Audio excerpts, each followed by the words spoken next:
Support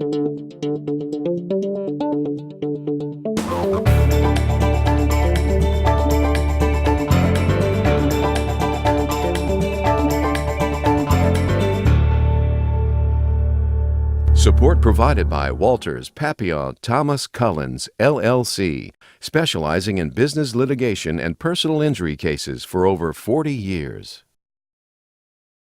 It is my pleasure today to introduce our speaker today, Niraj Kumar, who is the Director of Business Engineering at Blue Cross Blue Shield of Louisiana, which means that he leads a team of managers, engineers, and analysts. His passion is business turnarounds and entrepreneurship, creating a compelling vision, reducing turnover, and increasing team productivity, something I suspect every one of us in this room would be interested in knowing more about it. He does hold a bachelor's degree in civil engineering from the Indian Institute of Technology in India, and a master's in business administration from Duke University in Durham, North Carolina, which is how we connected when he came to town, as I hold a master's from Duke as well. So the alumni is connected.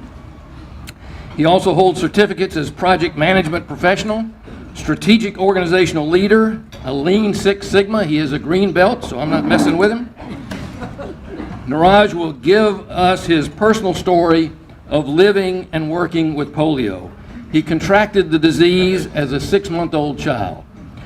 As we as Rotarians continue to strive toward eradicating this disease and celebrate World Polio Day, he will tell us his story today. Ladies and gentlemen, our fellow Rotarian, Niraj Kumar.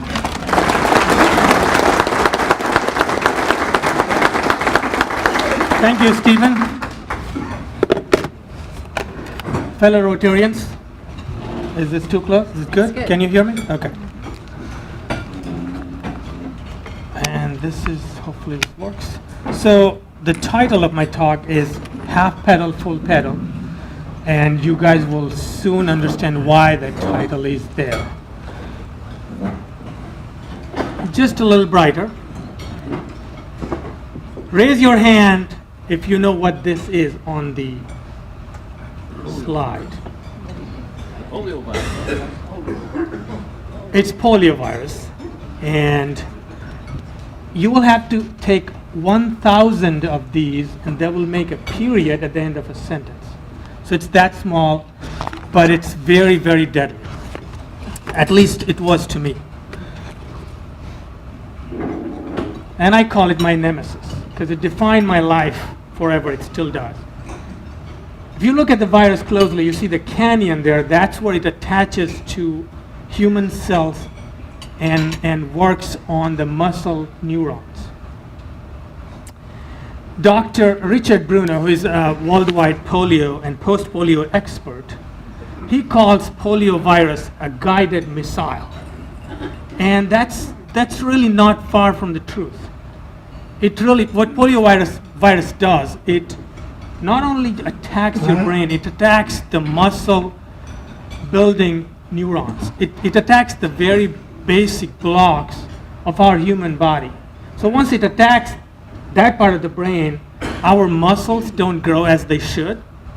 And that's why you see a lot of pictures, a lot of videos with people affected with polio not being able to move their body, because it essentially attacks the building block itself. And you know, Dr. Bruno calls the polio virus the perfect human off switch. It really is. So let's get to my story. When I was 6 months old, and you know, you can see, as Stephen said, I'm an engineer and a business person. So on the x-axis, I'll show my age, and I'll tell you a little bit about it. So point 5, that's the day when I was 6 months old, I was attacked by polio. If you guys know about polio a little bit, there are 3 types of major polio viruses, and during those days, in the state where I was born, they used to vaccinate when you were a year-old kid. So I had not even gotten my vaccine according to the protocols during those times in the 70s. So I got attacked by polio when I'm 6 months, and you know, polio kicked my butt. And I like to personify it because to me it's a person who kills me, who kicks my butt, actually, literally. So polio kicked my butt when I was a child. And I'm growing up, I grew up in a very poor state in India called Bihar. And it's one of the states where they still had polio in the 80s. So I'm growing up there, and just like you can imagine, there was a lot of negative talks about polio. I grew up in a community that tended to be very religious, and many of them believed that I had a curse from polio. And if you tell that to a child like me, when told something like that, you feel like God doesn't like you. So it's one of those things that started my understanding of people around me and the disease I had. Elders in my community also made some predictions, and we'll see how they turned out. The first prediction was, I'll not amount to anything, and I'll not have a good life. Okay, and I'm translating from Hindi, so it's as close as it gets. They also told me that I'll be a burden to my parents forever. I will require financial support until I die. And because of those kind of predictions, many parents actually used to give up. I had a friend who also contracted polio around the same time I did, and he actually died recently. He was almost the same age as I am. So their predictions were based on some data that they had about polio, but they were also very discouraging to people like me and to my parents. So most of the people against me, and I call them adversaries, we heard about the war. So I really think I was waging a war against polio. And I did have some allies, though, very, very good ones. My parents, of course, my siblings. My parents put everything they had into my polio to eradicate. They would take me to all kinds of doctors. Like I was taken to Western medicine practitioners. I was taken to Ayurvedic doctors. I was taken to people who practice holistic medicine. And because of all those, I was able to walk at a decent age. And I have a joke. I say that we were 3 kids, but I took all my parents' money. So, and that's because of my polio. My teachers were amazing. When I went to school, school was a bubble for me. That's the place where I felt like I could get away from naysayers. That's the place where I also excelled, because my teachers were very encouraging. They were the first ones who told me to imagine a world that didn't exist in front of me. And that's very powerful for a child. No matter how much difficulty a child has, if you tell the child, just because you see a difficult world around you, doesn't mean you have this world to look up to. You can change it. It can be different for you. And a kid can imagine a different world. So I did imagine a different world for myself. So in this, 4 to 10 years, polio kicked my butt, but I kicked back. I grew up, from this time. I go to schools, and I did well in school. I excelled at my school. And I think that's because of the fact that books didn't call me names. I could get into books. And I love books because books allow a child to imagine a world that is not there, that can be different. And there are stories in there. There are stories of winning. There are stories of inspiration. And I was exposed to a lot of that. I spent a lot of time with kids because I didn't want to go back to those kids who made life very, very difficult for me. I was one of the only two kids in my school to ever receive what's called a double promotion. That means you get to finish 2 grades in one single year, and I was able to do that. So I was very fortunate. Great teachers, great schools. And after that, I started feeling positive. I felt like I could do something great here. And in between going to doctors for for treatments against my pain, and everything else. I started enjoying my life a little bit in the school in books. I became the first ranker in my class. I was the first ranker for 5 straight years. So I'm loving the schools at this time. So I'm getting older. I'm loving it. So the middle school went well. It was 10 to 15 minutes walk from my house. Okay. So my mom used to take me there, or somebody else would take me there. But I'm walking there. That's, in this story, I'm relying on my just walking skills at this time. And I'm imagining, my dream. I had a dream that one day I will become self-dependent.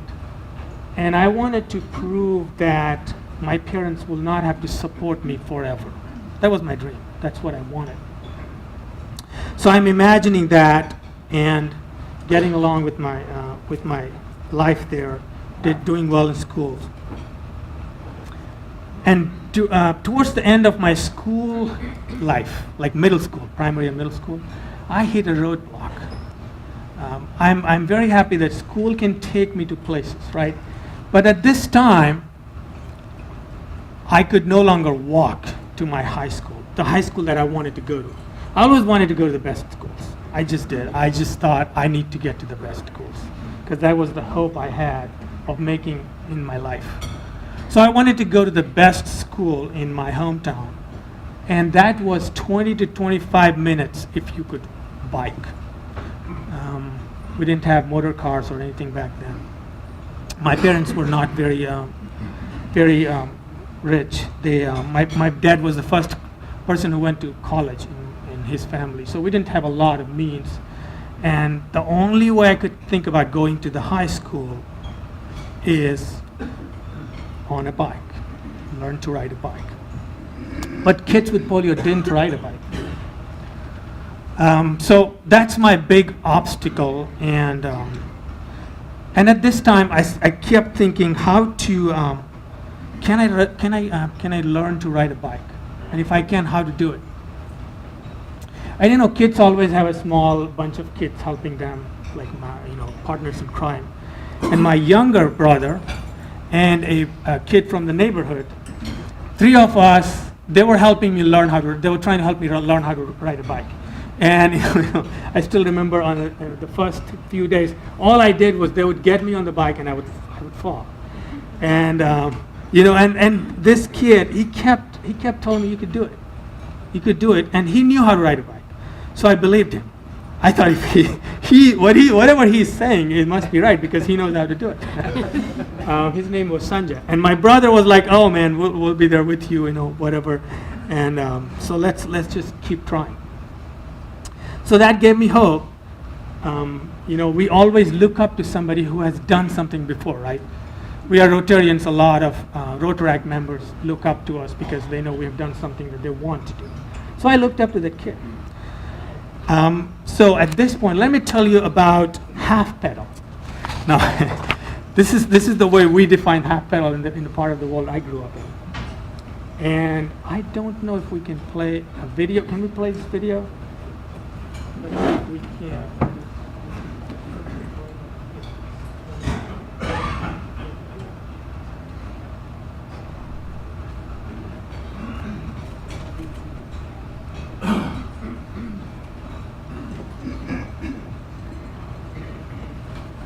So I made this video myself. It's me on the bike.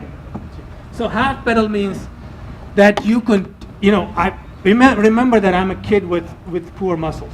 So you could go like this, and then you have to come back, and you have to do like this, and you could come back because your joints, the joints cannot move all the way. Like this joint cannot move. So I was only able to do half pedal. I would do this and come back and push and come back and push, and I was able to bike for a while doing that. And it was amazing because that kid came up with the idea. I did it, and I thought this is perfect. I felt on that day that I passed through a membrane because I was feeling like if I cannot get this done, I'm not going to the high school. So I learned how to half pedal. And go. And that experience is transformative because, as I said, I felt like I broke through the membrane. So I'm very happy at this point. I've been practicing for months. And once I learned how to do half pedal, I kept practicing. I would do it every day. And these two, my brother and this kid, oh my God, they would always be there with me because they also took some enjoyment in doing that. So if I fall, they would say, well, get up and do the half pedal again and see how long you can do it. Because I knew that I'll have to do it for at least 30 minutes to get to my high school. So I was like, okay, let me keep trying. But as you can imagine, when somebody's doing like this on the pedal, it's not going to go very far. It's like you never gain the momentum, right? To gain the momentum, you have to go all the way. So I kept doing this for a long time, for a few months. And I still remember the day when I was able to do the full pedal. I didn't know that I could do it, but I'm practicing and practicing, and for some reason I felt like everything came together, and the world and the mind and the body and everything, and my leg was able to do this, right? And that was magic. Magic is the only way to describe it. There is no other way. So I experienced magic. So I don't know if you can play. Can you play this? This is how full pedal looks like. This is how magic looks like. You go all the way. You go the whole circle. If you could do this, you could do anything. So this was the moment of magic for me. Once I was able to do this, I thought I could go anywhere, do anything, defeat anybody. Because once you learn to bike, full pedal, you get hope. I got hope. I felt like I could go to my high school, the school I wanted to go to. I could go anywhere. In fact, for the next 7 to 8 years, I'd bike to my school. After that, I biked to the next school I went to. I was fortunate to go to the best 12th grade school in my state. So I migrated from the best school in my town to the best school in my state. And all that because of the full pedal. Otherwise, I wouldn't be standing here if I had not learned how to do full pedal on a bike. And that's why it means a lot to me. It probably means a lot to any kid, but for me, it was either you do it or you are just dead in the waters. So I did well with the schools. I was able to get into very good schools. I was able to learn a lot from the books and from everybody else. And I had a dream that one day I would be able to be financially independent. So my parents, I felt like there will be a day when my parents will not have to give me money to go buy food, to go buy clothes, right? And I'm pleased to announce that 5 years ago, I was able to support my parents financially when they were going through some tough times.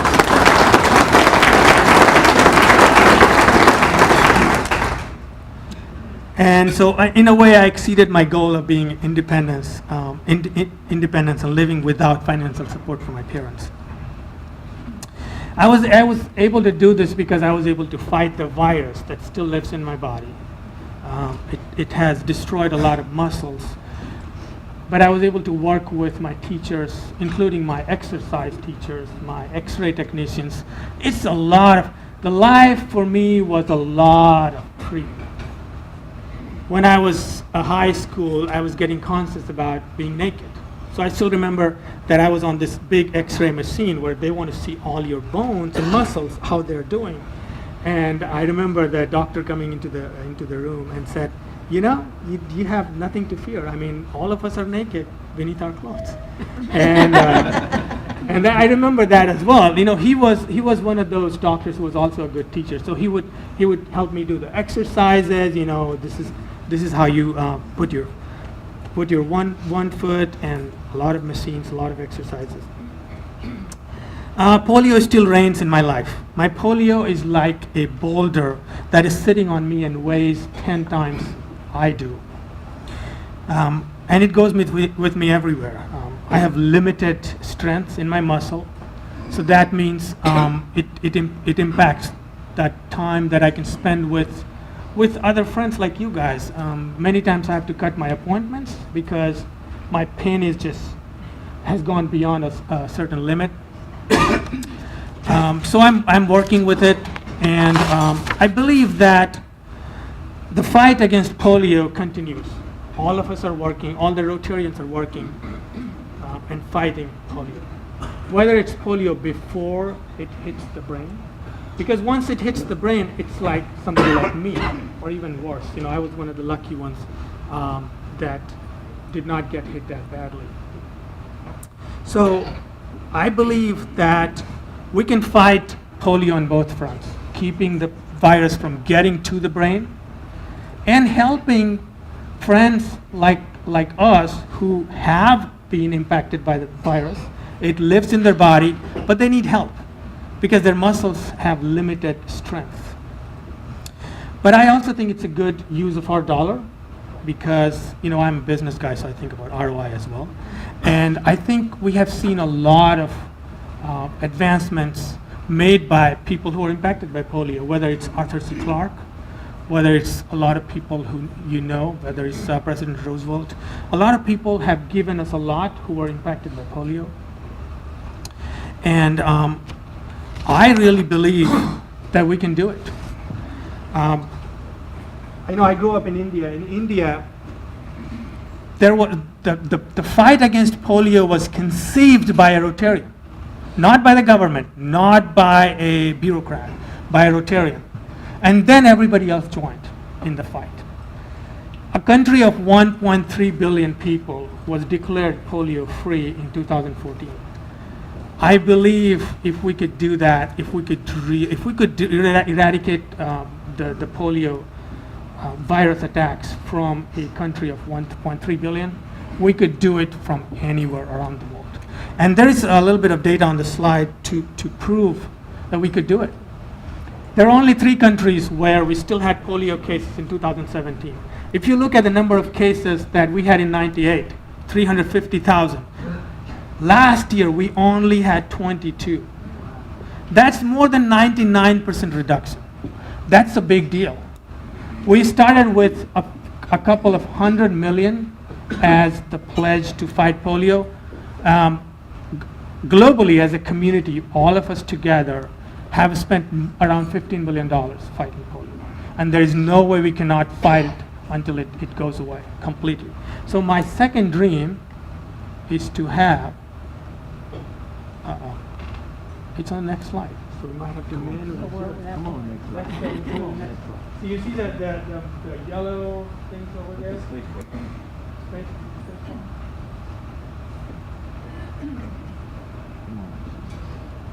Okay.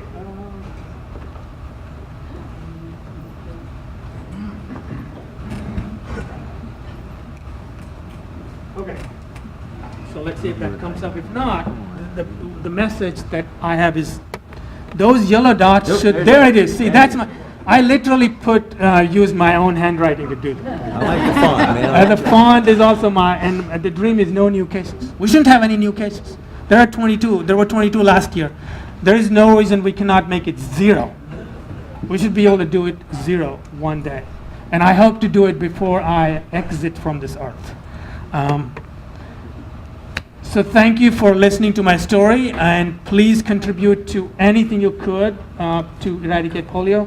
And we have our Governor Gary Lacombe to say a few words to continue the conversation. Thank you, everybody.